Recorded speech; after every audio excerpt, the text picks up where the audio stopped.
Salut tout le monde, bienvenue dans cette nouvelle vidéo. Donc aujourd'hui on se retrouve pour parler de The Last of Us saison 2 épisode 3. Euh, Épisode qui est très moyen comme le reste de la saison. On va revenir un peu image par image en avançant pour revenir sur des choses que j'ai trouvées plutôt sympas et des choses que j'ai trouvées encore une fois totalement ratées. Et pourtant, encore une fois, il y avait du bon parce que, en fonction de comment est écrit l'épisode, honnêtement, j'aurais terminé l'épisode avec le même objectif, mais pas de la même manière. Parce que je trouve que la façon qu'ils ont fait, c'est assez ridicule. Et voilà, on en reparlera en fin de vidéo, mais pour moi, terminer la vidéo en montrant, parce que en gros, dans l'épisode, il n'arrête pas de dire, ouais, les wolves, il doit pas être beaucoup, on n'en entend plus parler, enfin, bref, vous allez comprendre, mais voilà, il y en a qui étaient au courant de leur existence, donc voilà, et puis ils font, bon, on n'entend plus parler, ils doivent plus être très nombreux, voire, puisque bon, bah, il doit rester que le groupe d'habits et très peu de personnes. Quand ils arrivent à Seattle, ils font, bon, on voit rien, donc c'est que, enfin, de loin on voit rien. Genre, t'as une ville qui est gigantesque, ils sont comme ça à vue d'œil, ton mode, oh bah y a personne, il doit pas y avoir beaucoup de wolves. Voilà. Et du coup, terminer l'épisode en montrant qu'en réalité, en fait, ils sont hyper nombreux, ça, j'ai trouvé ça intelligent. Par contre, voilà, il y a un détail dont on va reparler plus tard. Donc j'enregistre mon écran, histoire que vous ayez les images, hein, comme la semaine dernière, même si la semaine dernière je faisais du montage en même temps, donc ça a un peu bugué. Donc normalement cette fois ça devrait aller.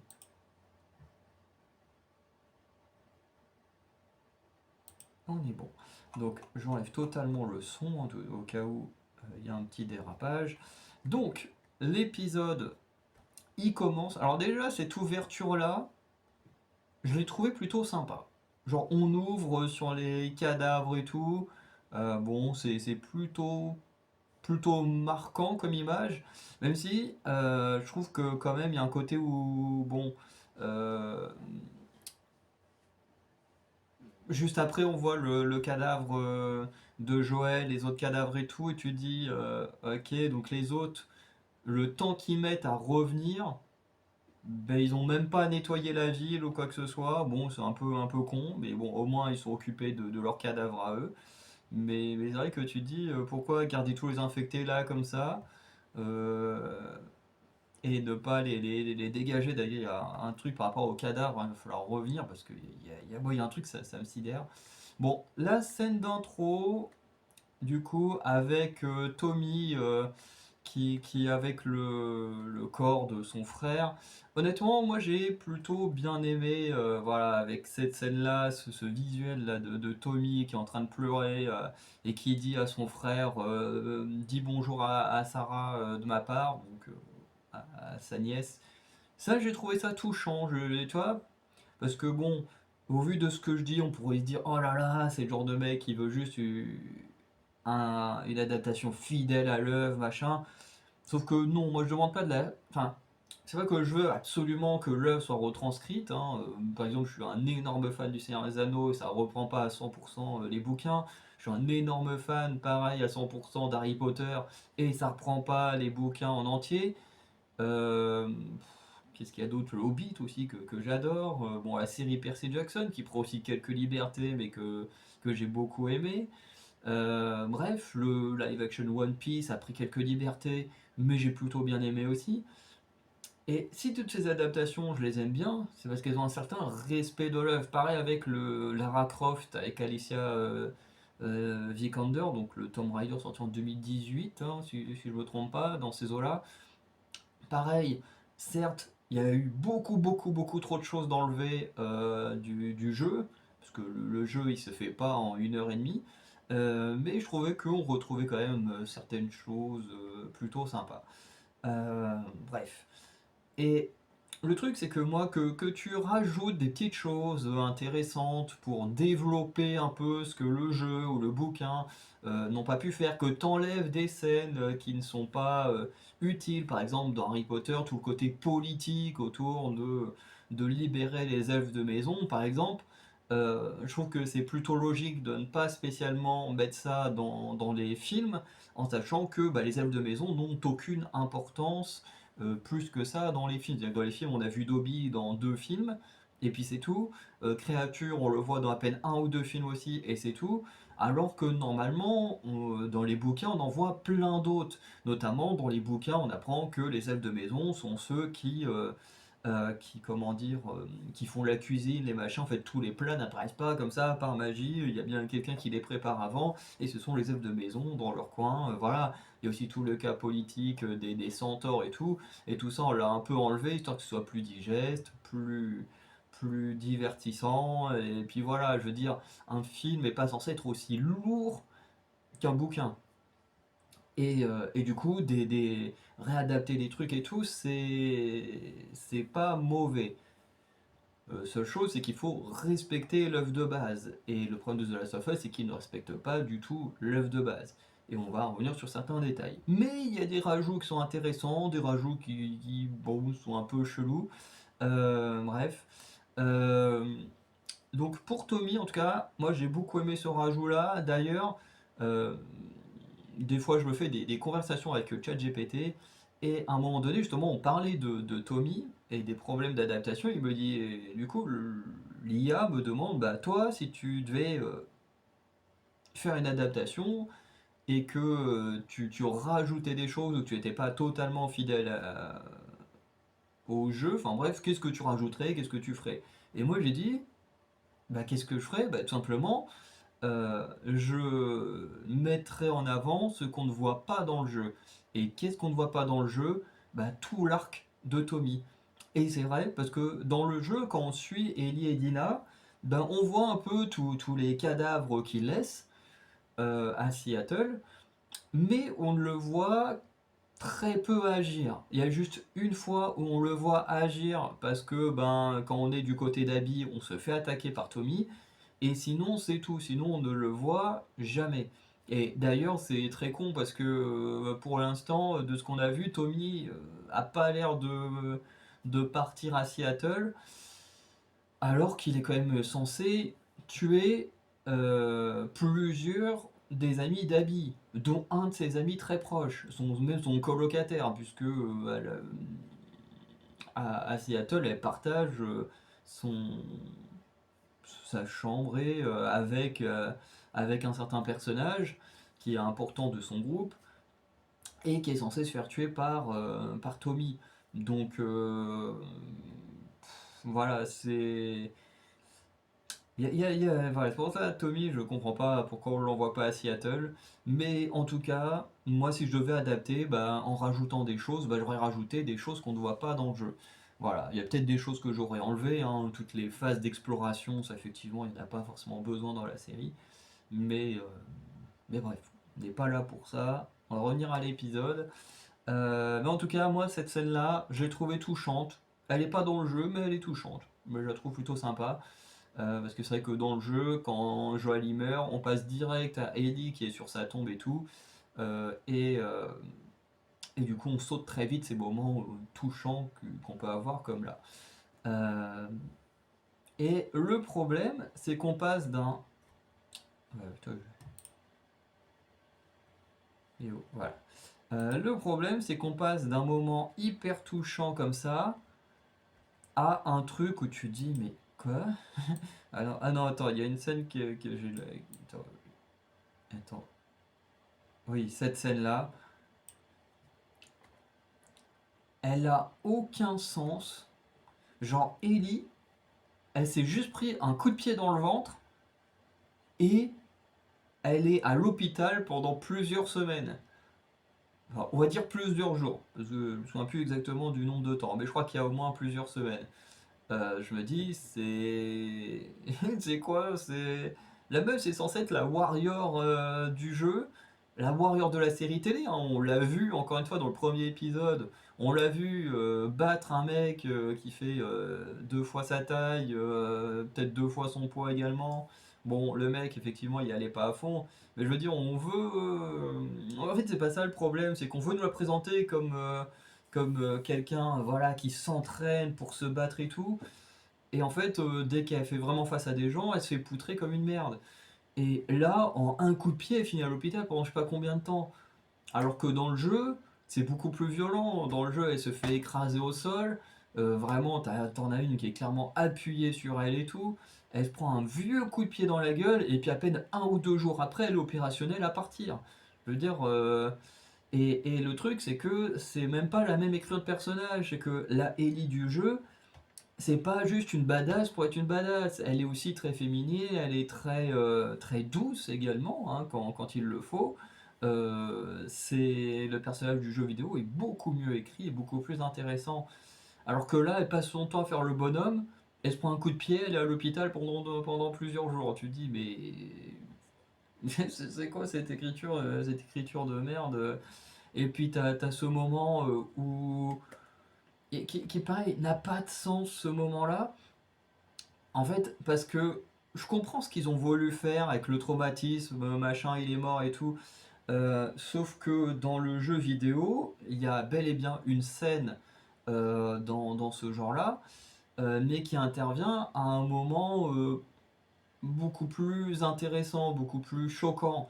Euh, genre, on intervient à un moment donné où Ellie a échoué dans sa quête, elle n'a pas réussi à venger Joël. Elle vit dans sa petite ferme avec Dina, elle s'occupe des cochons, des machins et tout. Et puis, ben, à un moment donné, il y a un gros coup de vent qui claque la porte, et là, claque, le traumatisme il revient, parce que bah, ça rappelle les coups sourds des coups de club que prenait Joël dans la tronche. Et du coup, la porte qui claque lui rappelle les coups que prenait Joël dans la tronche, et là, elle fait une crise de... Bon, pas aussi abusée que ça, mais refait une crise de panique et tout ça. Et du coup, dans le jeu, bah, la scène, elle est hyper intéressante, parce que bah, il y a tout ce qui s'est passé à Seattle bah, qui s'est passé, donc son mental est pas totalement rétabli, et puis bah, elle est encore traumatisée de la mort de Joël. Alors que là, mais en fait, il n'y a rien qui se passe, c'est juste, elle se réveille, on sait même pas ce qu'elle regarde, parce que bah, on filme que Ellie, donc on sait même pas ce qu'elle regarde, et d'un coup elle se met à hurler, donc on voit les flashs de Abby qui tue Joël, mais je comprends ce qu'ils ont voulu faire, mais encore une fois, The Last of Us, c'est un jeu quand même qui joue beaucoup sur les flashbacks, sur les symboliques. Voilà, tout est placé à des moments hyper stratégiques et assez intelligentes. Là, là, c'est pas le cas. C'est bon, ok, je veux bien. Elle se réveille, elle est traumatisée, machin. Ok, je peux comprendre, mais mettez-nous des choses plus intéressantes, je sais pas, pareil. Et en plus, tu peux faire un truc tout con, je sais pas, un des médecins autour qui fait tomber un outil ou un truc comme ça sur une table, puis que ça fasse un bruit sourd, et puis du coup là, ça réveille le traumatisme. Enfin, voilà, vous pouvez revisiter la scène avec les cochons et tout ça, mais faites au moins un truc intéressant, la symbolique du bruit et tout qui la traumatise. C'était hyper bien joué dans le jeu. Là, il n'y a pas vraiment de raison. Elle se réveille, elle se met à hurler, à pleurer. Bon, ok. Euh, y en a qui vont dire, encore une fois, c'est une génie. Voilà, regardez ce qu'elle sait faire. Alors que, bon, maintenant on connaît les trucages hein, des larmes. Mais voilà, je n'ai pas compris pourquoi ils ont fait ça. Pour moi, ça marche pas du tout. Bon, ensuite, on a la reconstruction de Seattle. Ça, j'ai trouvé ça plutôt sympa aussi. J'allais dire c'est pas dans le jeu, mais en même temps c'est normal que ça soit pas dans le jeu parce que ben, dans le jeu Jackson ne se fait pas attaquer. Donc si Jackson ne se fait pas attaquer, il n'y a pas besoin de réparer une ville qui ne se fait pas attaquer. Voilà. Mais, mais c'est plutôt cool à voir, c'est logique avec la suite de la série, enfin qui s'est passé juste avant, donc ça va. La partie ici, c'était insupportable. Encore une fois, une Ellie totalement insupportable. Et pourtant, on était à deux doigts d'avoir la Ellie du jeu vidéo. Hein, parce que la première phrase qu'elle dit, le oh putain, pas elle, ça c'est du Ellie du jeu vidéo tout craché. Et puis après, quand elle commence à faire son adolescente rebelle de 14 ans, bon bah là tu dis ouais non c'est bon, on est reparti sur du Bella Ramsey, c'est bon, on était bien parti sur la première phrase et puis après on part sur un truc de merde où encore une fois elle manque de respect aux gens, elle est juste insupportable. Et puis en plus la scène, elle est pas si ouf que ça. Et en plus elle confirme une chose que beaucoup de fans ont voulu voir et que du coup on ne verra pas, c'est la fameuse scène où Ellie parle avec Joël la veille de sa mort. Alors là, elle dit que voilà, elle aurait aimé lui parler, mais qu'elle l'a pas fait, machin et tout. Alors dans le dialogue, elle installe quelques petits trucs qui se dit dans le flashback, sauf que ça marche pas. La psy, on s'en bat les couilles. Je veux dire, elle est pas intéressante, elle apporte pas grand chose à la série, voilà. Et, euh, et du coup, ce qui fait que ça marche pas aussi bien que le flashback. Encore une fois, dans le flashback, avec Joël et Ellie, on suit la toute dernière conversation entre Joël et Ellie. Entre Joël qui dit que s'il fallait refaire ce qu'il a fait à l'hôpital, il le referait. Il n'hésiterait pas à nouveau à condamner le monde pour sauver Ellie. Et Ellie qui lui dit, bah ouais, si je pouvais te pardonner, enfin, elle lui dit même clairement, je sais pas si un jour j'arriverai à te pardonner, mais je veux bien essayer. Et le lendemain, paf, Joël il se fait buter.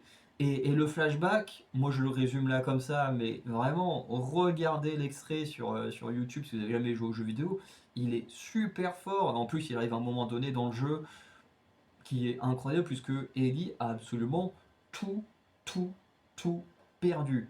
Elle n'a absolument plus rien.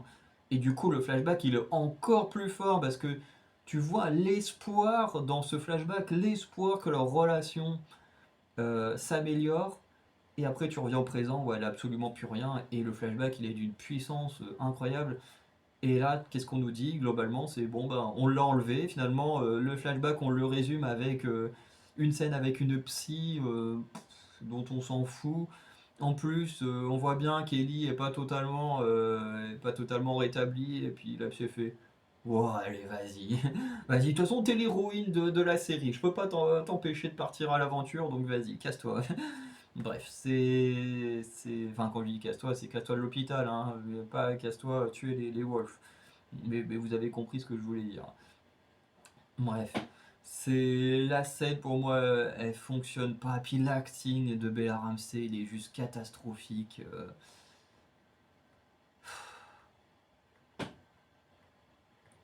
Voilà. Ensuite, qu'est-ce qu'on a?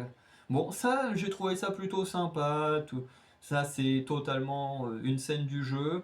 Enfin, c'est une scène du jeu sans reprendre totalement la scène du jeu. Puisqu'en fait, dans la scène, en fait, dans le jeu, à la base, Ellie et Dina ont l'intention de se casser pour buter, pour aller, bah, pour se venger. Euh, et, euh, et du coup, elles vont chez Joël parce que Ellie veut récupérer des affaires chez Joël avant du coup de quitter Jackson. Et du coup, elle y va avec Dina parce qu'encore une fois, Ellie est tellement traumatisée. Et encore une fois, dans le jeu vidéo, la scène elle est géniale. Regardez encore une fois la scène, tu la vois quand elle veut ouvrir la porte, elle n'y arrive pas, elle est toute tremblante à essayer d'attraper la poignée. Enfin bref, la scène elle est géniale et justement Dina elle est là aussi en support parce que Ellie elle est pas totalement remise. Et puis du coup bon après Ellie elle elle fouille la maison, elle- elle replonge dans la maison toute seule pendant que Dina l'attend en bas, qui s'ensuite fait rejoindre par Maria qui comprend que de toute façon elle pourra pas les empêcher de partir et qui du coup accepte de les laisser partir. Voilà. Hein, dans le jeu, elles partent, on les laisse partir. Hein. De toute façon, ils savent très bien qu'ils peuvent pas les empêcher de partir. Que Ellie, elle en fera qu'à sa tête, comme Joël, comme Tommy, voilà, comme ceux qui ont été ses mentors.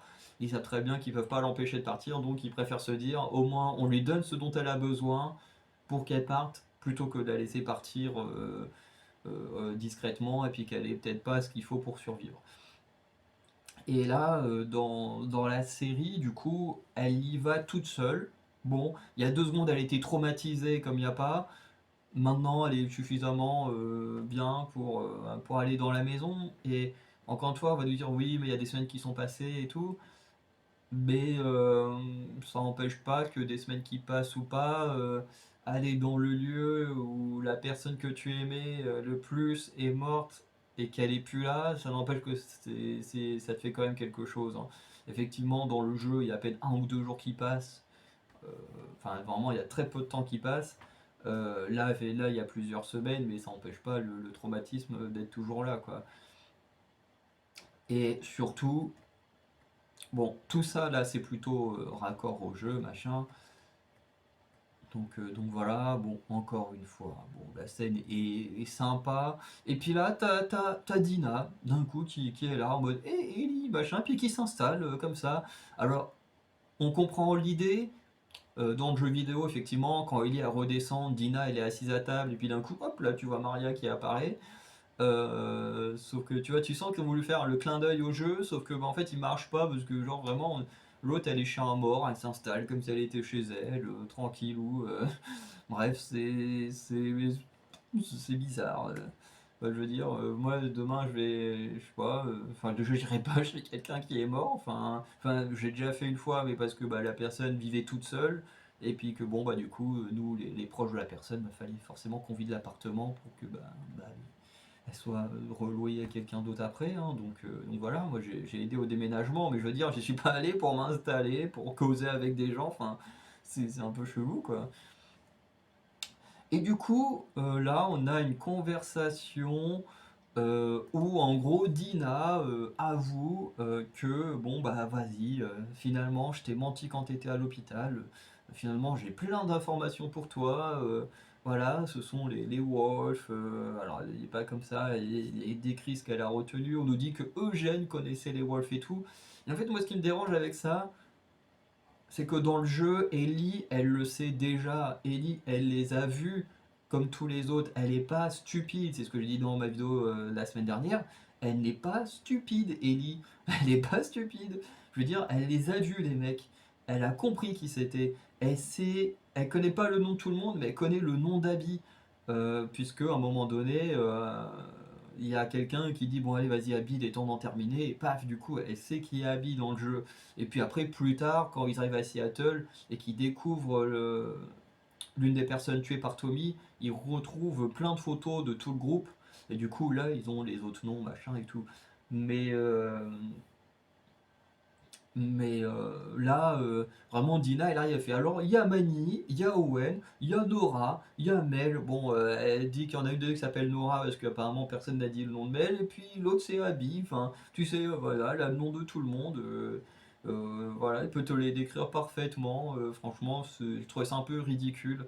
Parce que, bon, bah, dans le jeu, tu découvres un peu tout ça petit à petit en, en enquêtant, en traquant et tout ça. Là, vraiment, Dina, elle t'envoie tout comme ça d'un coup. Allez hop, moi je sais qui ils sont, d'où ils viennent, de machin et tout. Enfin, voilà. Alors, déjà des choses que Ellie avait déjà devinées, et des choses que tu apprends une fois à Seattle. Tout ce qu'Ellie, en fait, c'est à ce moment-là, c'est juste que voilà, Abby, c'est celle qui a tué Joël, que c'est sa cible à abattre, et puis c'est suffisant en fait. Là, ils ont voulu en faire un peu trop. Et en plus, ils ont voulu reprendre la scène avec Tommy, et encore une fois, qui fonctionne beaucoup mieux avec Tommy. Parce que dans le jeu, bon déjà dans le jeu, Ellie elle a des très bonnes alchimies avec les autres personnages, là où ici elle en a aucune alchimie avec les autres personnages. Euh, mais, euh, mais normalement en fait dans la scène du jeu, encore une fois, allez la voir, moi à chaque fois que je la vois j'ai les larmes aux yeux, j'ai envie de chialer à chaque fois que je la vois parce qu'elle est quand même très forte aussi. Parce qu'on montre à nouveau à quel point Ellie et Tommy sont très proches, hein, là où ici dans la série, à part lui parler comme si c'était une merde, bon bah voilà, elle sait pas faire grand chose. Bon, de toute façon, après, elle fait ça avec tout le monde, donc bon. Voilà, à se demander pourquoi tout le monde a envie de lui sauver la vie, pourquoi tout le monde l'adore, parce que j'ai envie de dire, moi, demain, j'ai beau vivre dans une communauté et qu'il y a une personne qui passe son temps à cracher sur les gens, à être désagréable avec tout le monde, ben, à aucun moment j'ai envie de la soutenir, de lui sauver la vie, de l'aider à quoi que ce soit. À aucun moment, enfin je veux dire. En fait, je comprends pas cette idée de faire de ton héroïne une héroïne insupportable et détestable. Ça, je le comprends pas, mais bon, c'est comme ça. Faut croire qu'en fait, Neil Druckmann n'a même pas compris l'héroïne de son jeu vidéo. Ça montre à quel point il est pas un génie autant que les gens le disent. Mais bon. Et en fait, dans la scène avec Tommy, du coup, Tommy vient justement avec ce plat. Alors, je sais pas si c'est vraiment des cookies et tout, mais à la base, il lui ramène un truc parce qu'il dit voilà, Maria, elle a peur que tu manges pas, donc elle t'a préparé un truc. Donc voilà. Et puis ils discutent, voilà, justement, Ellie a dit voilà, on sait sur leur veste, c'était marqué WLF, Front National, enfin Front National, le, attends, comment c'est, non, Front de Libération de Washington. Je sais pas pourquoi j'ai Front National en tête. Bref. Et ouais, il leur dit voilà, ils sont là-bas à Seattle, c'était marqué sur leur veste et tout. Et t'as Tommy qui essaie de raisonner un peu, il fait oui, peut-être qu'ils avaient ces vestes-là, mais peut-être qu'ils les ont volées, peut-être que c'est peut-être pas forcément des vestes de Seattle, enfin si, c'est des vestes de Seattle, mais peut-être que voilà, ils les ont volées puis qu'ils ne viennent pas de là-bas, peut-être qu'ils s'ils viennent de là, peut-être qu'ils se sont partis ailleurs, enfin bref, il peut y avoir plein de choses. Puis comme il dit, si nous on part et qu'on envoie trop d'hommes, ben il peut y avoir des pillards ou des attaques sur la ville, des choses comme ça. Chose qu'en plus ici, personne n'a l'air de trop le remettre en cause, alors que c'est encore pire ici que dans le jeu. Parce que dans le jeu, on dit voilà, si on enlève d'autres sécurités, ben, la ville peut être en danger et tout. Et du coup, Ellie elle pète un câble, elle est en mode voilà, si Joël était à d'autres places, lui, il serait parti nous sauver. Il n'aurait pas hésité un instant à aller tous les buter. Tommy fait oui, je sais, mais mais il y a quand même, on n'est pas que nous, il y a aussi la ville, bref. Et du coup, Ellie elle lui dit bon bah dans tous les cas, moi demain je me casse. Et du coup, Tommy lui dit bon, ok, laisse-moi parler à Maria et on partira plus tard. Et en fait, Tommy va totalement décider de partir à la place d'Ellie pour éviter qu'Ellie se mette en danger. Voilà, avec une petite escouade hein, qui vont faire beaucoup de dégâts à Seattle également. Et, euh, et la scène, elle fonctionne très bien. Elle se termine, voilà, avec Tommy qui essaye de réconforter Ellie et tout. Et la scène, elle est vraiment très touchante. Enfin, même toute la scène est touchante parce que tu sens la dualité à travers Tommy entre faut protéger la ville, mais je veux buter les gens qui ont buté mon frère. Et la scène, elle est absolument incroyable, franchement. Si vous n'avez pas joué au jeu, allez voir la scène, elle est absolument géniale. Parce que là, on te remplace Tommy par Dina, même si plus tard, ce qui est censé se passer dans la scène avec Tommy, on envoie une partie là à travers Dina et une partie avec Tommy après. Mais voilà, je trouve qu'avec Dina, ça fonctionne pas. Voilà, en fait, elle est juste. En fait, t'as l'impression d'avoir un PNJ qui te donne toutes les infos dont tu as besoin. Fait, alors, j'ai oublié de te dire, voilà, alors, tous les persos qu'il faut trouver et tuer, c'est machin, machin, machin, machin. Ils sont à Seattle. Leur logo, c'est ça, nana. Et en fait, bon, bah. Ouais. Et juste après, on a une scène dans le même style qui est pareil, et juste une scène en mode informative, et tu te dis, ok, mais on en a rien à foutre en fait. Bon, là, voilà, elle décide le logo et tout. Bon, là, comme je disais, c'est la scène avec Tommy, qui encore une fois ne fonctionne pas aussi bien que dans le jeu, parce que là, c'est qu'on lui dit, oui, mais Joël, ah bah, si c'était nous à sa place, il serait parti, machin.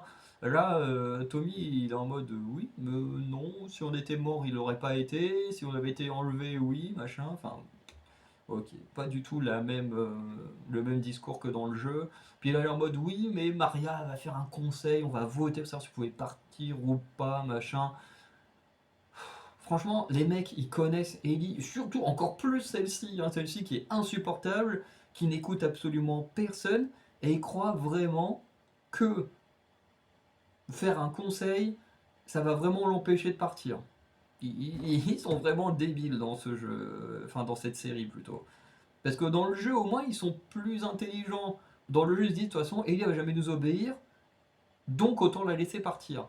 Et là, ils se disent, de toute façon, elle va pas nous obéir, on va mettre quand même un conseil en place, et de toute façon, peu importe le résultat, de toute façon, elle va quand même se barrer. C'est vraiment débile. Donc ensuite, on a cette scène avec les Scars. Alors, j'ai bien aimé le fait qu'il crée un langage à travers les sifflements. Alors, moi, pour l'instant, actuellement, où je joue aux jeux vidéo, moi, j'en suis... Enfin, je crois que je viens de terminer la deuxième journée, donc vous savez, celle où Jesse, il apparaît et qui, entre guillemets, vous sauve la vie. Donc, j'en suis là. Donc, normalement, quand je vais rejouer, on passera à la journée 3 où je crois que Ellie part. Parce que je crois que la journée 3 on part à l'hôpital pour essayer de retrouver Nora. Et normalement, journée 4 on va à la station météo, là où je sais pas quoi, là au bord de l'eau, euh, où on retrouve Owen et Mel. De mémoire, c'est à peu près ça. Donc moi j'en suis encore à peu près là, et du coup on est à une partie où Ellie n'a pas encore croisé les Scars. Parce que je crois que les Scars, on les croise que le troisième ou quatrième jour. Je ne sais plus. Mais je sais que c'est que le troisième ou quatrième jour qu'on croise les Scars.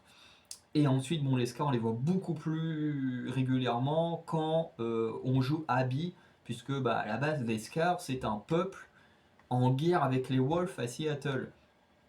Et ce qui est bizarre avec cette scène, c'est qu'on voit les Scars qui ont quitté leur lieu où ils vivent pour aller ailleurs. Donc ils ont l'air d'aller vers Seattle ou de quitter Seattle. Donc déjà ici, ils quittent le combat alors que dans le jeu, ils sont pas prêts du tout de quitter le combat. Et en plus, c'est un vrai peuple, hein, ils sont pas juste une vingtaine. Et, euh, et bref, on essaye de nous mettre un truc en place. Bon, il y a toute l'histoire de la prophétesse, machin, que j'ai trouvé intéressant. Voilà, de se dire, voilà, même si la prophétesse, ça fait 10 ans qu'elle est morte, et ben on la garde comme un peu une figure divine pour garder des règles, une cohésion, comment dire, une ligne conductrice, enfin bref, un peu ce que bah, les religions font à la base dans nos sociétés.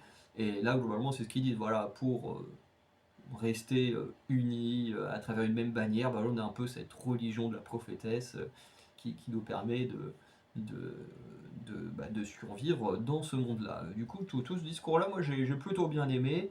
Le langage avec les sifflements, ça j'ai bien aimé. Je sais plus, c'est que c'est là où je voulais en venir. Je sais pas si dans le jeu, euh, quand on est Ellie ou Abby qui tombons sur les Wolves, pas sur les Wolves, sur les Scars, ou même est-ce que Lev et Yara mentionnent que tac, tes sifflements ça veut dire ça, tes sifflements ça veut dire ça, je sais plus. Là ils le font, je trouve ça plutôt sympa. Voilà, si c'est un rajout, bah ça c'est un bon rajout. Voilà, c'est tout con, mais c'est un bon rajout. Bon, la scène en elle-même, non, mais le fait de rajouter, de dire bon tac, tes sifflements ça veut dire si, ça veut dire ça, le discours sur la prophétresse, ça j'aime bien. Mais en fait, la marche, je la comprends pas. Parce que, genre, t'as vraiment un groupe de Scars qui décide de quitter Seattle. Donc, est-ce qu'on va vraiment nous. Enfin, non, on peut pas nous enlever les Scars, puisque dans la bande-annonce, on voit Isaac qui en torture un. Enfin, qui en torture un. Dans le jeu, c'est pareil. T'as Scar qui est. Scar. T'as Isaac avec un Scar dans une cellule et tout. Donc, on voit dans la bande-annonce. Euh, donc, c'est-à-dire que là, c'est juste une partie des Scars qui trahissent leur clan, qui décident de partir. Bon, qui vont tous se faire buter, hein. De toute façon, vous avez vu l'épisode, donc on sait à la fin qu'ils vont tous se faire buter. Mais, je sais pas, je trouve pas ça. En fait, le truc, c'est que les Scars, ils abandonneraient pas leur territoire, donc c'est un peu chelou.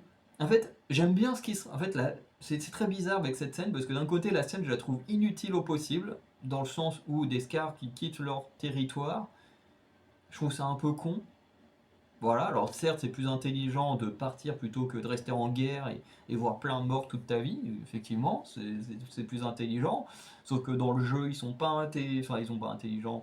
C'est juste que, ben, voilà, c'est une guerre de territoire. Et puis, les Scars, ils sont unis, les Wolves, ils sont unis. Bon, à part Abby, voilà, mais je veux pas trop en dire. Mais, euh, mais voilà, c'est plus particulier comme histoire. Et du coup, les voir fuir, moi ça me dérange. Mais en même temps, tout le discours qu'il y a sur la prophétesse, sur le langage d'Escar, bah, ça j'aime bien. Donc c'est une scène particulière que j'aime et que j'aime pas en même temps. C'est très bizarre. Bref. Alors ici, j'ai même pas vu qu'il y avait un truc de Matrix. Sauf qu'au moins, Hein. Trinity, c'est une vraie femme badass bien écrite, contrairement à ce truc-là. Bref. Bon, la scène, voilà, c'est un petit rajout sympa pour que Ellie se remette en forme. Bon, à la base, Ellie, c'est pas une guerrière, hein. Certes, elle tue plein de gens, mais à la base, elle n'a pas été élevée pour être une guerrière plus que ça. Et alors, il y a un problème que j'ai eu, moi, par rapport à la boxe. Alors, je sais pas si c'est un problème de la traduction, parce que moi, je l'ai vu en français. De toute façon, ça se voit, sinon il y aurait les sous-titres en bas si j'avais regardé en VOSTFR. Mais pour moi, il y a un gros problème, c'est que j'ai fait de la boxe, je fais de la boxe française, mais ça revient au même. C'est que ici, dans la série, il parle de droite-gauche. Ah, et je parle bien de la version française, parce que la version originale, je sais pas s'ils font la même erreur. Mais ici, il parle de droite-gauche, sauf qu'à la boxe, on ne parle jamais de droite et de gauche.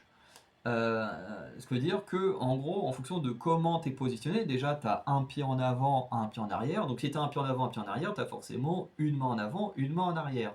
Et ce qui fait que bah, du coup, avec les mots que je viens d'utiliser, vous vous doutez que quand on combat, c'est-à-dire qu'on va dire, bah, du coup, mets un coup avec ta main avant, arrière, puis pareil avec les pieds, coup de pied avant, coup de pied arrière.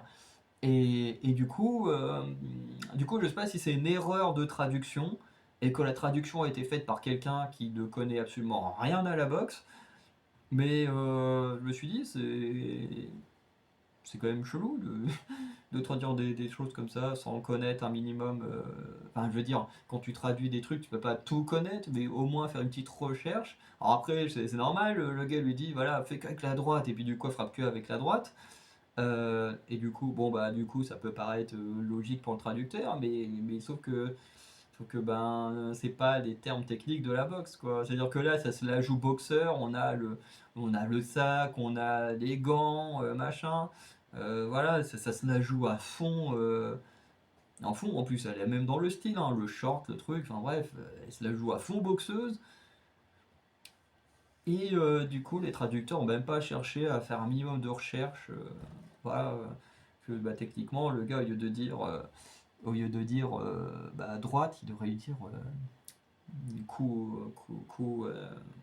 Enfin, il devrait lui dire direct arrière. C'est même le terme précis, en tout cas qu'on utilise en boxe française. C'est direct avant, direct arrière. Direct avant, direct arrière. Et moi, ça m'a. Alors, forcément, ça va pas sortir du truc, mais je me suis dit, mais c'est quoi cette traduction de naze Enfin, bref. C'est juste un détail. Bon, après, on a encore cette Ellie insupportable. Le mec, comme il vient l'aider à se remettre en forme, puis encore une fois, elle lui parle comme de la merde. Ça, j'en peux plus. J'en peux plus d'Ellie. Bon, ensuite, on a tout le truc là. Bon, il y a des choses. Il y a des choses sympas et des choses un peu à chier. Euh, Alors, t'as plein de gens en fait qui viennent, qui parlent. T'en as comme lui qui disent oui, on devrait pardonner, on ne devrait pas aller se venger, machin. Ah oui, aussi avec Dina, il y avait une phrase qui m'a saoulé. C'est que Dina a fait oui, on l'a laissé, ça fait 2 semaines, machin, enfin des semaines, on les a laissés repartir à Seattle parce que c'est la meilleure solution. Mais d'où c'est la meilleure solution de les laisser rentrer chez eux? Tu veux te venger? Tu veux la justice? Ben non, justement, il faut les choper avant qu'ils arrivent à Seattle. Je veux dire, vous n'avez aucune connaissance de ce qu'il y a à Seattle, vous n'avez aucune connaissance de combien de personnes il y a là-bas, de s'ils sont organisés ou pas, vous n'avez aucune connaissance du tout. Et toi, tu te dis, on sait comment faut aller à Seattle, et le mieux c'est de les laisser aller là-bas au lieu de les choper avant qu'ils atterrissent à Seattle et faire justice. Je me suis dit, mais elle est complètement débile, Dina, en fait. La Dina du jeu, elle est pas aussi stupide non plus, putain. Je veux dire, je comprends pas, moi. Tu veux faire vengeance, tu chopes les gens dans un endroit où tu peux les choper. T'attends pas qu'ils soient en sécurité chez eux, bien planqués. Je veux dire, Seattle, c'est pas un petit village de campagne, hein. Bref, je me suis dit, ouais, bof. Mais bon, là, t'as lui qui fait son discours en mode, oui, il faudrait leur pardonner, machin. Oui, ils ont tué nos frères, et trucs, et voilà. En fait, la seule personne qui a un discours plutôt intéressant. Où est-ce qu'elle est? C'est la Rachel là. Elle. C'est la seule qui a un discours à peu près intéressant parce qu'elle dit oui, ok, je comprends l'envie de vouloir se venger de Ellie, de Tommy. Bon, elle mentionne Tommy alors que Tommy, ici, il en a rien à foutre de la mort de son frère. Enfin, il en a rien à foutre. C'est bon, il a pleuré, machin, 2 secondes. Allez, maintenant, il en a rien à foutre. On construit la ville. Ok, c'est pas du tout le Tommy que nous on connaît, qui prend, enfin, qui veut prendre soin de la ville, mais aussi venger son frère, ce qui fait qu'il a une dualité qui est plus importante que là. Et, euh, et en fait, le truc, c'est qu'elle a dit, ok, Joël, on l'aimait tous. Enfin, on l'aimait quasiment tous. Euh, mais c'est pas le seul à être mort. On a quand même tous perdu du monde. Effectivement, il n'y a pas que Joël qui est mort. Ici, il y a plein de gens qui sont morts. Tu sais qu'effectivement, dans le jeu, les choses fonctionnent. Les choses, elles fonctionnent parce que Joël, c'est la seule personne à être mort. Donc, toute la réflexion se fait autour de Joël. Et effectivement, ici, ben, ça fonctionne pas aussi bien parce que du coup, tu dis en fait, on est juste là à suivre les lubies d'une petite gamine arrogante, insupportable, qui va aller se venger pour Joël, alors qu'en fait, il y a plein d'autres gens qui sont morts. Et pourquoi eux, on prend pas soin de leur mémoire et tout? Alors oui, il y en a un qui s'est fait assassiner. Les autres sont tués par une attaque d'infectés.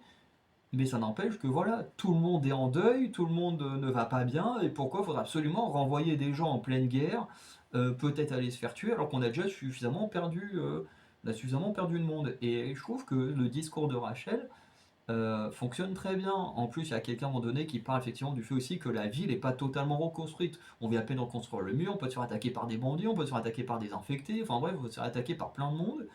Euh, Même Seth, il le dit, les Wolves pourraient revenir nous attaquer. Donc au bout d'un moment, voilà, j'ai envie de dire, c'est celle qui a le discours le plus sensé. Au bout d'un moment, voilà, on a suffisamment perdu de gens pour aller se venger et en perdre encore plus. Donc voilà. Après, on a le discours de Seth. Et en fait, le problème du discours de Seth, c'est que dans le jeu vidéo, on le voit, il a son discours homophobe. Ensuite, voilà, il fait semblant de s'excuser auprès de d'Ellie, hein, parce que très clairement, tu sens qu'il en a rien à foutre, qu'il s'excuse pas vraiment. Il est là en mode, ouais, allez, vas-y, tiens, je t'ai fait un sandwich, accepte mes excuses et puis va te faire foutre. Ouais. Bref, là, Seth, limite, c'est devenu le héros de la série, quoi. Le mec, c'est quand même un putain d'homophobe. Et genre, on lui a fait faire limite des vraies excuses en mode oh putain, c'est vrai, je devrais pas penser à ça, je devrais pas être homophobe, je devrais pas être un connard. Bref, les trucs de 2025. Comme si on pouvait pas avoir de vrais personnages d'enfoirés. Je veux dire, certes, ça ferait qu'on l'aimerait pas, mais dans le jeu, on l'aime pas de base. Dans le jeu, on le voit 2 scènes, il est insupportable. Et ça nous empêche pas de kiffer le jeu. Là, le mec, on l'a vu, il était insupportable, et puis après on essaye de lui faire une rédemption alors qu'on s'en bat les couilles en fait de ce perso-là. Là, voilà, il est là en mode oui, oui, il faudra aller les buter. Bon, lui, il y pense plus en mode bah oui, mais on a montré qu'on était tellement faible et tout qu'il pourrait revenir et plus nombreux et nous défoncer ici. En fait, lui, son discours est pas non plus si ouf que ça. Mais au moins, il met dans la tête d'Ellie que voilà, cette envie de vengeance, elle n'est pas si déconnante. Bon, après, on a le discours d'Ellie, bon, qui est sympa. Voilà, c'est sympa. Bon, je ne l'ai pas trouvé si mauvais que ça, son discours. Mais, euh, mais le truc, c'est que voilà, on n'a pas grand chose à faire non plus. Parce que forcément, tout le monde vote. Et tout le monde vote, bien sûr, pour que la mission ne se fasse pas. Et encore une fois, c'est complètement idiot parce que bah du coup on est contre la mission alors que Tommy, Maria connaissent Ellie sur le bout des doigts, ils savent très bien qu'elle l'obéira pas et qu'elle va se casser en cachette. Et dans le jeu c'est le cas. Ellie et Dina elles préparent le fait de partir en cachette. En fait Maria leur dit non mais les meufs, je vous connais, je vous connais, je sais que dans tous les cas vous allez partir en cachette si on vous dit de ne pas le faire, donc autant que moi je vous aide et que vous partiez avec du vrai équipement et tout ça. Et je trouve que dans le jeu ça fonctionne mieux, il y a une vraie unité, même si ça fait chier, il y a une vraie unité, il y a un vrai truc qui se passe. On sent que les personnages ils s'aiment vraiment et tout, ici il y a rien quoi, c'est chiant. Alors cette scène là je l'ai trouvée insupportable. Bon, déjà, t'as des gens qui jouent au golf, enfin pas au golf, au baseball. Tu dis, bon, ouais, pourquoi pas, hein, mais bon, j'ai envie de dire encore une fois, on est censé être en train de reconstruire la ville. Il y a plein de gens qui sont morts, et puis bon, après, il y a les semaines sont passées, j'ai envie de dire, mais bon, dans la série, ça fait un peu bizarre, tu vois, parce que tout se passe en 30 minutes, et c'est un peu chelou. Entre tu commences à être à tous les cadavres, et puis d'un coup, 30 minutes après, tout le monde s'amuse. Voilà. Bon, la scène entre Tommy qui parle avec le psy, je trouvais totalement inutile, hein. Franchement, elle est complètement nulle en vrai, cette scène avec le psy. En plus, le psy qui est en mode ouais, moi aussi j'ai besoin d'un psy, mais comme il n'y en a pas d'autres, bah, du coup je me réfugie dans l'alcool et la drogue. Et c'est elle qui est censée aider les autres, bah putain. Bon, ensuite, voilà, cette scène-là, pareil, comme je vous disais, cette scène-là, elle est là qu'à titre informatif. Elle est là en fait pour faire le répertoire de ce qu'elles doivent emmener. Bon, on a aussi le fait que Dina, enfin Ellie voulait partir tout seul et que Dina s'incruste dans le plan, alors qu'à la base, bah, Dina a toujours fait partie du plan, plus ou moins. Et, et voilà, parce qu'il y a des choses qu'on ne sait pas encore, hein, que vous ne savez pas encore sur Dina.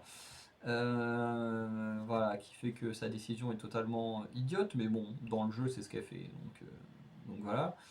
Mais bon, elle s'incruste, elle part ensemble, et puis là, tu as ce petit répertoire, donc vas-y, on prend ci, on prend ça, telle munition, tant de munitions, telle. Voilà, et puis moi je connais quelqu'un qui peut, et puis en plus la personne. Bon, voilà, mais bon, ce truc de faire le répertoire, c'était nul. Bon, la scène où on voit que c'est Seth bah, du coup, qui est le contact de Dina. Bon, encore une fois, dans la série, bon, ça marche moyennement. Bon, déjà, tu vois que Ellie, elle en a rien à foutre parce que bah, les deux se supportent pas. Elle va quand même lui serrer la main par respect, mais bon, les deux ne se supportent toujours pas. Et puis de toute façon, Ellie, est-ce qu'elle apprécie vraiment quelqu'un, hein, dans ce putain de série? Euh, mais voilà, c'est lui qui va leur fournir les armes. Au vu des discours qu'on a eu plus tôt dans l'épisode, ça fait sens, puisque lui il est pour qu'on aille buter les Wolves, donc ça fait plutôt sens. Encore une fois, par rapport au jeu, ça fait pas sens, puisque bah, à la base c'est Maria qui fournit tout à Ellie et Dina.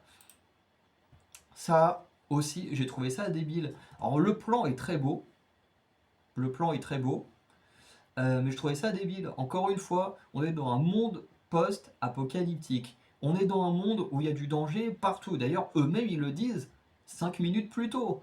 Ils le disent. On ne peut pas forcément laisser nos meilleurs soldats, nos meilleurs tueurs partir à Seattle parce que ben on laisse la ville sans sécurité. On peut se faire attaquer par des bandits, on peut se faire attaquer par des pillards, on peut se faire attaquer par des infectés, on peut se faire attaquer par absolument tout et n'importe quoi.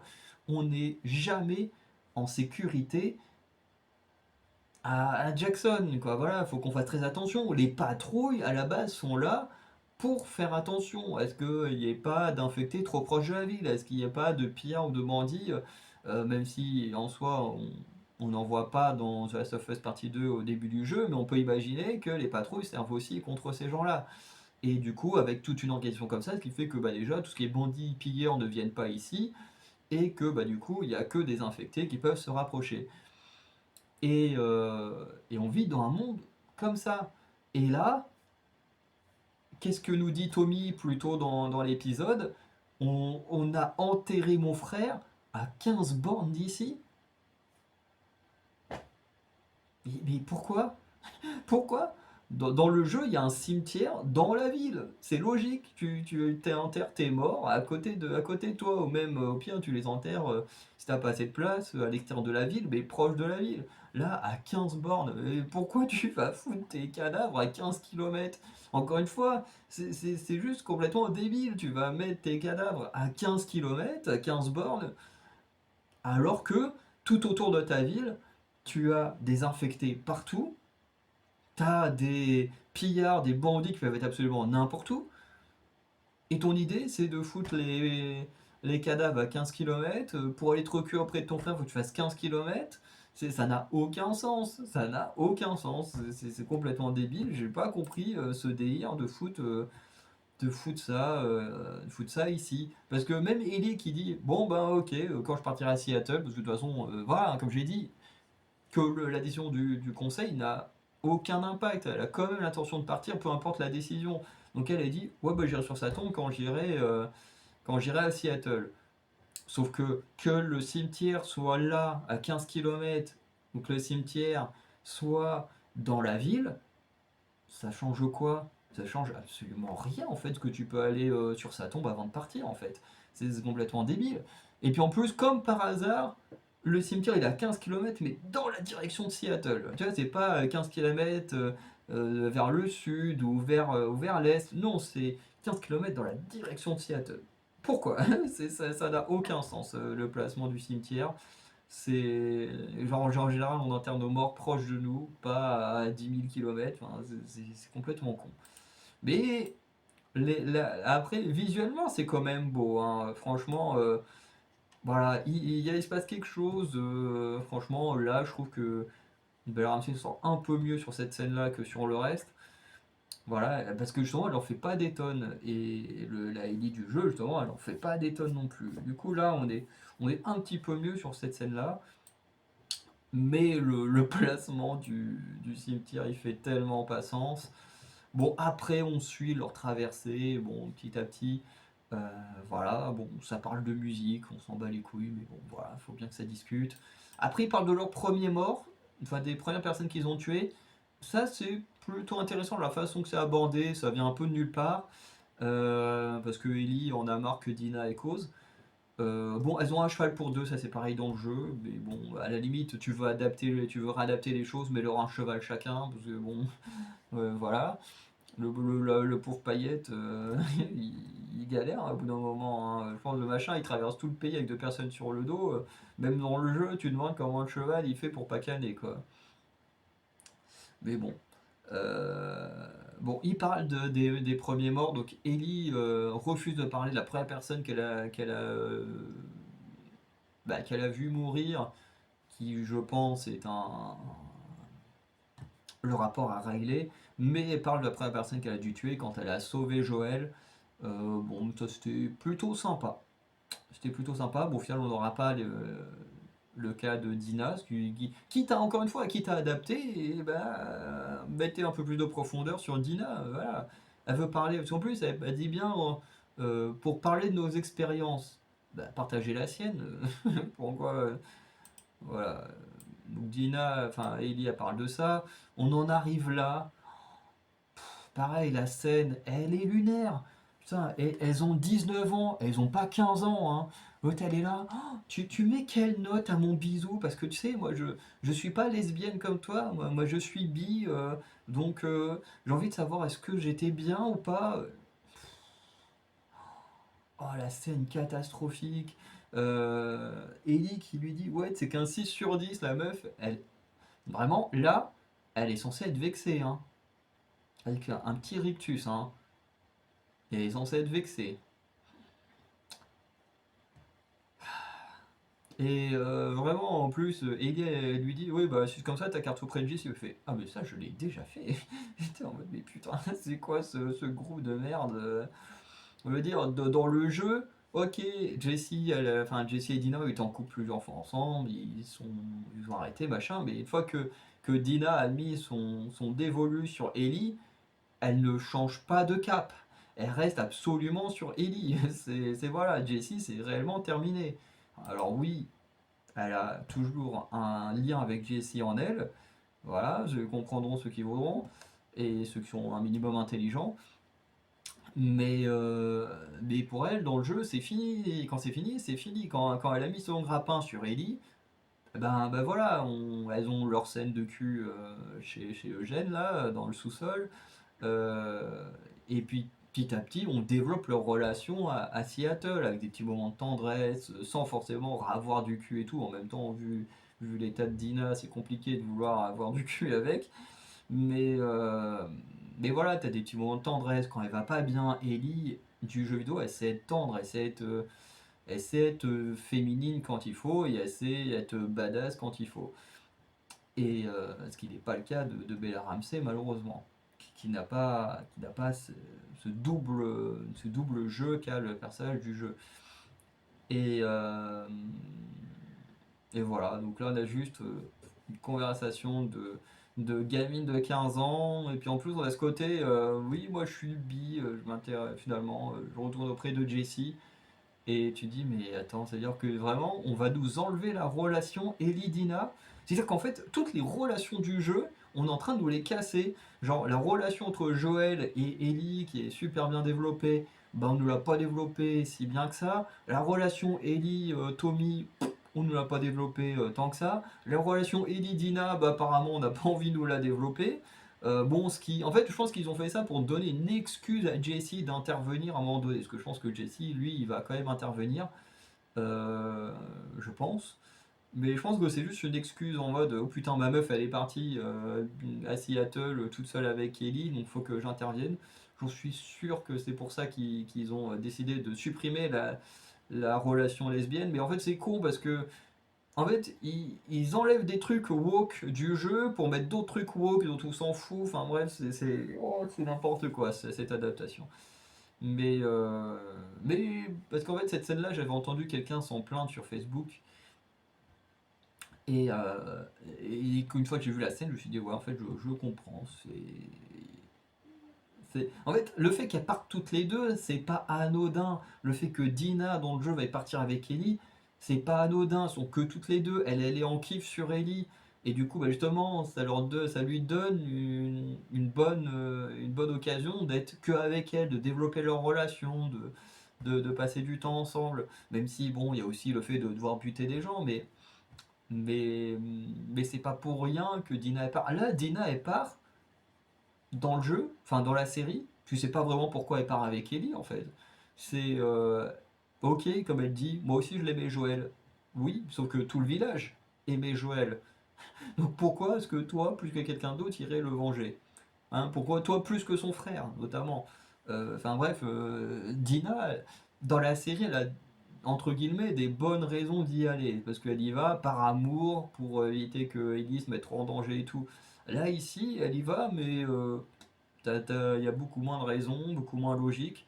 Euh, Bref, c'est pas ouf. Puis surtout cette conversation de gamin de 15 ans en mode ah mon baiser il valait combien? Oh là là. Bon, la scène là, elle est plutôt sympa, mais encore une fois, tu dis pourquoi les Scars ils fuyaient chez eux? Les Scars ils passent leur temps à être en guerre avec les Wolves, donc pourquoi est-ce qu'ils fuyaient chez eux? Enfin, ok, la scène elle est terrifiante. En fait, elle est bien uniquement dans le sens où Ellie et Dina, elles se rendent compte, une fois arrivées à Seattle, qu'en fait elles sont dans un endroit hyper dangereux où ça va pas être si simple que ça de survivre. Même si l'écriture de la série est tellement mal faite que à peine 2 minutes plus tard, quand elles ont la vue sur Seattle, merde, j'ai perdu le truc. Merde, ok, on est parti sur Mani. Mais voilà, genre à peine 5 minutes, tu vois, parce que quand elles voient là, elles ont plein de cadavres, de scars, d'enfants et tout. Elles sont horrifiées, elles se disent oh putain, effectivement, va y avoir du danger, ça va être compliqué, ça va pas être si simple que ça. Et une fois qu'elles sont placées là à Seattle, elles sont en mode ouais, bon, il n'y a pas l'air d'avoir tant de wolves que ça, et puis de toute façon, bientôt il y en aura plus du tout, on va tous les buter. Tu te dis, mais il y a 5 minutes, vous avez vu plein de cadavres d'une faction que vous connaissez pas. Vous vous doutez bien que c'est bien les Wolves qui ont dû le faire. Et vous, vous êtes juste là, 5 minutes après en mode ouais, vas-y, on va tous se les faire. Vous croyez vraiment que c'est juste deux personnes qui ont buté tous les scars comme ça Franchement, on essaye, hein. On essaye hein, au maximum qu'on peut d'apprécier cette série. Mais quand tu vois une écriture aussi naze, c'est pas possible, quand même. Tu mets une scène où il y a plein de cadavres, où elles sont censées quand même se dire oh putain, on est arrivé dans un truc où ça va être hyper dangereux. Et 2 minutes après, ils sont en mode ouais, bon, vas-y, de toute façon, nous on va buter tout le monde, machin. ça marche pas, ça marche pas. Il y a 2 secondes, elles avaient peur, l'autre et Dina, elle vomissait après ce qu'elle a vu. Et puis juste après, elles sont en mode, ouais, vas-y, les Wolves, ils sont pas très nombreux, on va tous les buter, mais qu'est-ce que t'en sais? C'est. Il y a un problème d'écriture, ça me saoule. Bon, ensuite on a Manny qui encore une fois est écrit à la manière de Jordan. Et je sens que Manny va vraiment prendre la place de Jordan. Et bah non, non, ça ne marche pas encore une fois. Pourquoi vous n'avez pas juste mis Jordan limite à le développer un peu plus que ce qu'il est dans le jeu? Là, Manny, bref. En fait, pour moi, ça me conforte limite encore plus dans l'idée que Tommy ne va pas venir à Seattle. Et c'est un peu n'importe quoi. Euh, Bref, donc on a ça. Et ensuite, on a cette scène-là qui conclut l'épisode. Et en fait, où je comprends ce qu'ils ont voulu faire, et en même temps, où c'est débile de l'avoir fait comme ça. Encore une fois, Seattle, c'est une ville qui est remplie de dangers. À Seattle, il y a les infectés, il y a les puants, il y a les rôdeurs, il y a les scars. Il y a du danger absolument partout dans cette foutue ville. Et eux, ils se promènent comme ça, avec plein de véhicules, avec énormément de soldats. Et je comprends l'idée de, encore une fois, de Ellie et Dina qui arrêtent pas de dire depuis le début de l'épisode, ouais, de toute façon, ils doivent pas être très nombreux, ça va être facile, machin. Et du coup, avoir ce plan où on montre qu'effectivement, déjà, tu as eu tous les cadavres qui montrent que voilà, il y a un danger à Seattle. Là, tu montres que les Wolves, ils sont hyper nombreux, donc tu montres que c'est encore plus dangereux d'être à Seattle. Et symboliquement, je comprends. Mais le faire de cette manière-là, ça marche pas. Ça marche pas. Seattle, c'est rempli de dangers. Donc est-ce que ça veut dire qu'il n'y aura pas d'infectés à Seattle? Hein, est-ce que le Rat King, que absolument tout le monde a envie de voir, est-ce que finalement il ne sera pas là? Bref, il y a énormément de questions en jeu. Et voilà. Et en fait, il y avait clairement moyen de faire une meilleure scène que ça pour montrer à quel point les Wolves sont hyper nombreux et dangereux. C'était juste de montrer Abby et son groupe au stade et de voir justement à quel point ils étaient hyper nombreux au stade. Et en plus, pour les rendre encore plus terrifiants, les Wolves, c'est de montrer à quel point ils sont nombreux et à quel point ils sont beaucoup, beaucoup plus organisés que les habitants de Jackson, à quel point ils sont plus avancés en termes de matériel que Jackson.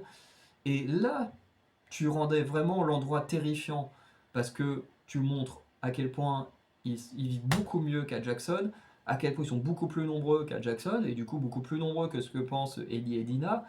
Et t'avais de quoi voilà, rendre les choses plus intéressantes, montrer les chiens, montrer ces choses-là.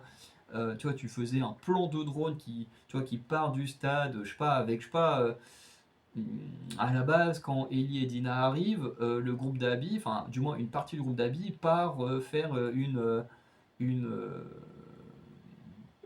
une merde, une excursion dans Seattle.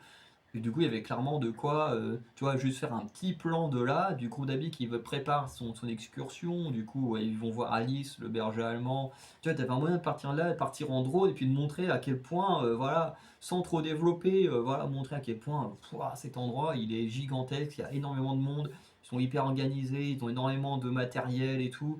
Et il y avait de quoi faire un truc beaucoup plus fort que juste ça, juste des gens qui marchent dans la rue. Et il y a un côté où ça marche, mais en même temps où c'est débile, parce que bah, t'es dans un endroit qui est censé être hyper dangereux, t'es censé avoir plein d'infectés autour, tu vas avoir des scares qui peuvent t'attaquer à n'importe quel moment. Donc c'est un peu débile d'avoir fait ça comme ça. Surtout que les excursions à Jackson, pas à Jackson mais à Seattle, se font de la même manière qu'à Jackson. Elles se font en petits groupes. Et effectivement, dès que effectivement va commencer à y avoir des morts à Seattle, effectivement ils vont commencer à se regrouper, à former des groupes un peu plus grands, mais à la base, ils font leur patrouille en petits groupes. Euh, de mémoire, hein, la patrouille qu'ils font quand tu commences à rejouer avec Abby, ils sont à peine 3 ou 4. Ouais, ils sont 4. Je crois qu'il y a Abby, Manny, Mel et Owen, plus le berger allemand. Mais c'est tout. Ils sont pas à 10 000 à chaque fois quand ils font une patrouille. Voilà. Et justement, ils font des patrouilles en petits groupes parce que justement, il y a tellement de dangers bah, qu'il vaut mieux être le plus discret possible en étant en petit comité. Euh, et voilà. Et bah, du coup, en plus, ça se termine là-dessus.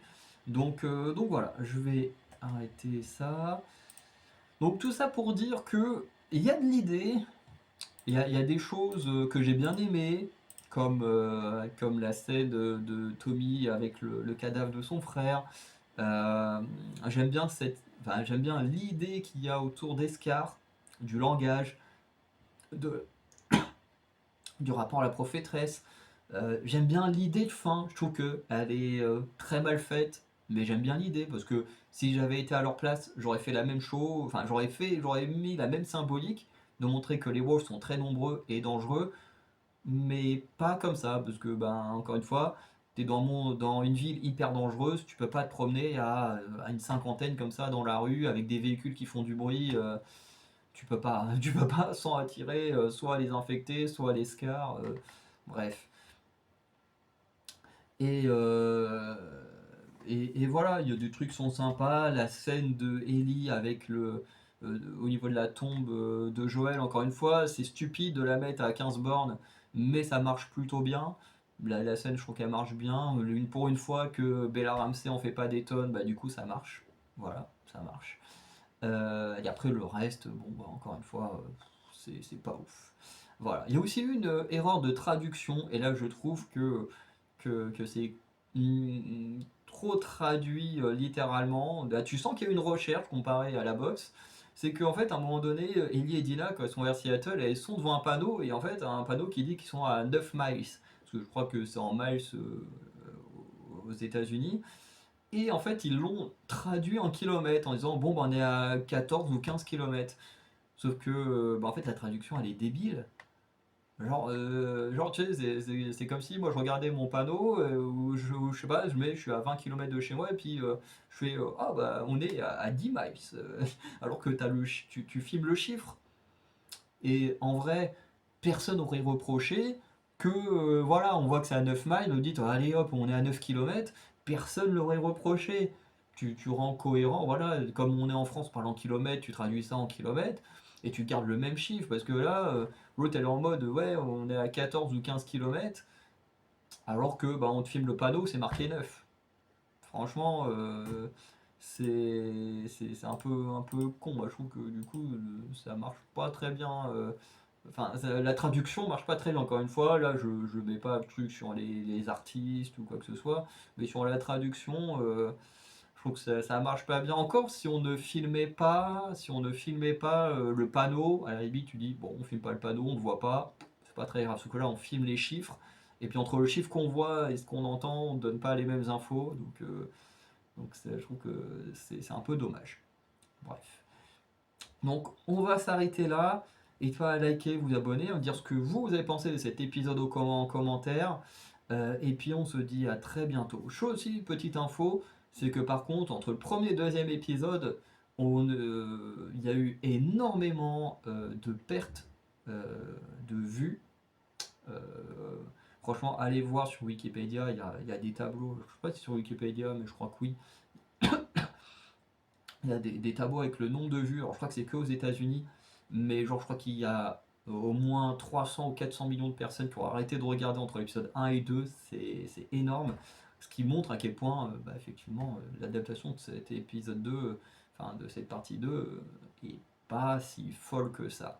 Voilà, et qu'en fait, bah, toute la guerre qu'il y a, hein, il y a une vidéo qui va sortir, je crois que je l'ai programmée pour mercredi, mais je ne suis plus certain, justement où je parle du fait qu'on ne peut plus dire grand chose sur internet, qu'on ne peut plus débattre intelligemment, parce qu'il n'y a que de la haine qui se dégage, notamment autour de The Last of Us. Et, franchement, bah, allez la voir, euh, parce que moi je la trouve plutôt intéressante comme vidéo. Et puis bah, là, on voit que bah, en fait, il y a vraiment que ça sur Internet, parce on a quand même des centaines de personnes qui sont là, voire peut-être plus, hein, parce que moi je me base que sur un seul réseau social, mais j'imagine que c'est pareil sur tous, qui te disent ouais, Bella Ramsey elle est incroyable, c'est une génie de l'acting et tout, alors qu'en fait on se rend compte que, bah, on verra avec les chiffres de cet épisode 3, hein, mais que les chiffres bah, sont clairement en baisse, les gens regardent de moins en moins. Donc si les gens regardent de moins en moins, c'est qu'il y a quand même un problème de qualité. Et puis on peut pas mettre ça que sur ceux qui jouent aux jeux vidéo ou qui préfèrent le jeu vidéo. À mon avis, il y a aussi des gens lambda qui ont aussi arrêté de regarder. Alors, je veux dire, on va dire qu'il n'y a pas que 400 sur les 300-400 millions qui ont été regardant l'épisode 1 et 2. On peut pas dire que c'est que des gamers, hein, j'en doute. Je pense qu'il y a aussi d'autres gens. Alors, donc voilà. Donc, petite parenthèse finale. Donc, je vous souhaite une bonne journée, de bonne soirée. Je vous dis à très bientôt pour de nouvelles vidéos. Ciao tout le monde.